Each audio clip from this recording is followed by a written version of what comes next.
On August 14, 1945, our president gave out the news we had been waiting for. Now it was official for all the world to hear. Unconditional surrender. Victory over our last enemy, Japan. From coast to coast, the nation hailed the coming of peace and the return of happier days. One by one, the curbs of wartime were removed. But not on sugar. Why? For the answer, we must go back several years to the days before the war. Pre-war sugar production for the whole world was some 30 million tons a year. The world's sugar came from lands far apart. Cane sugar from Java and the Philippines. Beet sugar from nearly every country in Europe. Cane sugar from Hawaii, Puerto Rico, and Cuba. And from our own mainland, Louisiana and Florida. Beet sugar from almost a score of states, reaching from our Great Lakes to the Pacific coast. Our pre-war mainland production of beet and cane sugars represented more than 1/4 of the nation's supply. The rest we brought in from the cane fields of tropical islands.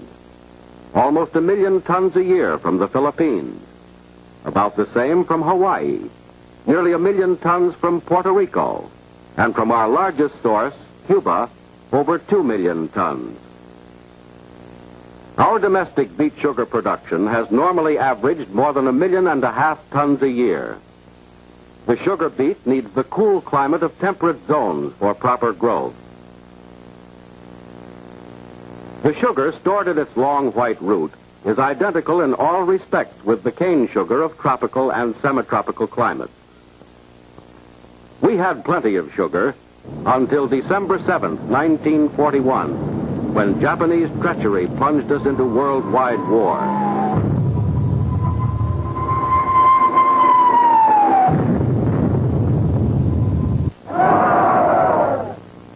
When the Japs seized the Philippines, they destroyed cane fields and mills, and the United States lost a yearly sugar supply of close to 1 million tons.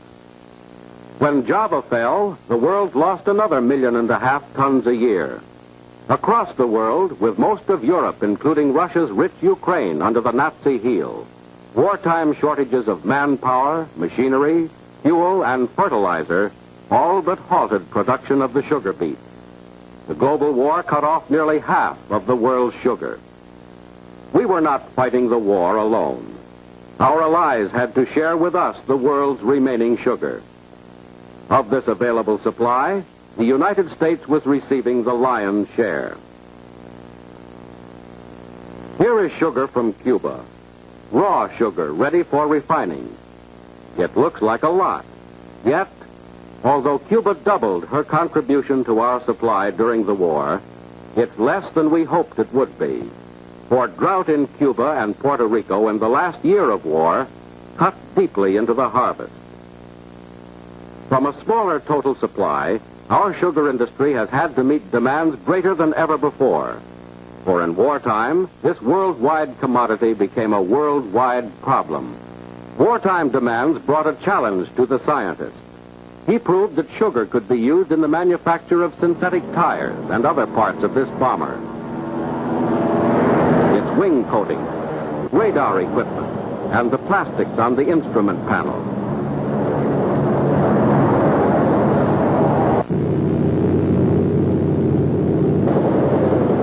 Sugar entered into the composition of this turret.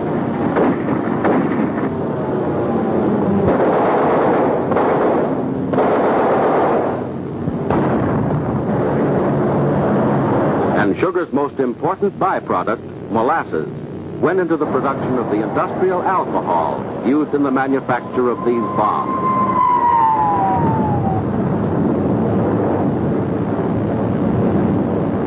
Enormous amounts of sugar were consumed daily by our armed forces, for Army dietitians knew that sugar meant renewed energy. To these GIs, sugar was far more than a mere sweetening substance that went into the rations they ate, into the cigarettes they smoked, and into their candy bars.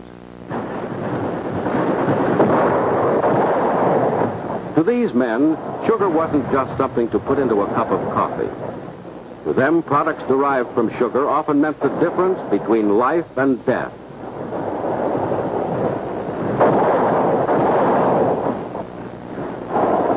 The citric acid used in blood plasma to prevent coagulation is made from beet sugar molasses. Sugar is used, too, in making anesthetics, antiseptics, and the surgical dressings with which wounds are bound. From the war's earliest days, every available ship carried supplies for the fighting fronts.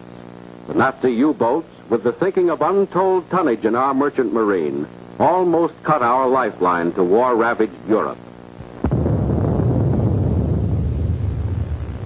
We licked the Nazi at sea, and we beat him on his home ground.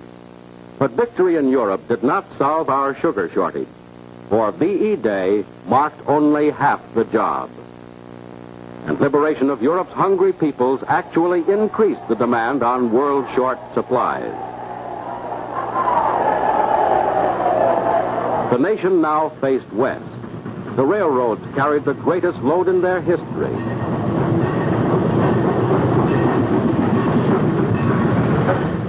Never were our Pacific Coast ports so busy. In peacetime, this shipping would be available to bring the products of other countries to us, not the least sugar.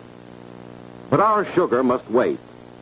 For these ships now were speeding men, machines, arms of war, and food supplies to our forces poised on island outposts for the final onslaught on Japan. Our occupation of these islands and of the Japanese homeland itself was preceded by terrific naval bombardment. It took as much as 900 pounds of sugar for one blast from one of these guns. One salvo from 5 guns used up the yield of a whole acre. That was just part of the price of victory. But even the total victory which came with Japan's surrender failed to provide the answer to the world's sugar shortage. For the liberation of the Far East added the needs of its hungry, homeless peoples to those of Europe's undernourished millions, and to the drain on world supply. The demand for sugar is now actually larger than it was during the war. But the world's supply is still far behind the demand. Sugar is an agricultural crop, and it will take time to restore the beet fields of Europe and the cane fields and mills of the Philippines and other sugar-growing areas to their former production. Americans still are receiving the lion's share of the world's supply, but there just isn't enough to meet the demand. As in war, now in peace, sugar must be distributed as equitably as possible for household and industrial uses, and rationing is still the answer. This is the straight and simple fact. We still haven't all the sugar we'd like for our home canning and preserving, our coffee and breakfast cereal, our commercial canned meats, fruits, and vegetables, our soft drinks, our ice cream, candy, and baked goods, because world sugar supplies are still far short of demand. Our government has fitted the ration to the supply so that each gets his own fair share. When there is enough for all, then and only then, rationing will be lifted. Apart from its food uses, sugar enters into our peacetime life in countless unimagined ways. For example, in our steel mills and foundries, sugar preparations are used in certain kinds of molds to prevent the metals from sticking. Products from sugar are used in the compounding of paint, in surgery, in penicillin, in X-ray plates, and in the chemicals with which crops are sprayed. Yes, peace is here, and the things of peace are coming back. In our own country, where living standards are the highest in the world, life will be more abundant than ever. Our government is giving all possible aid to the war-shattered countries to lay the foundations for a better world. Government rationing at home helps us to share the world's sugar with the world's hungry people, that they in turn may help us to keep the peace we now enjoy.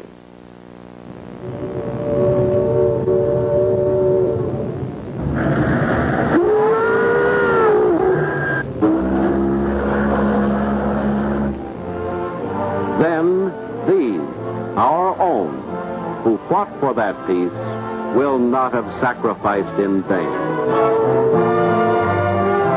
Sugar helped in war. Sugar now plays its part in peace.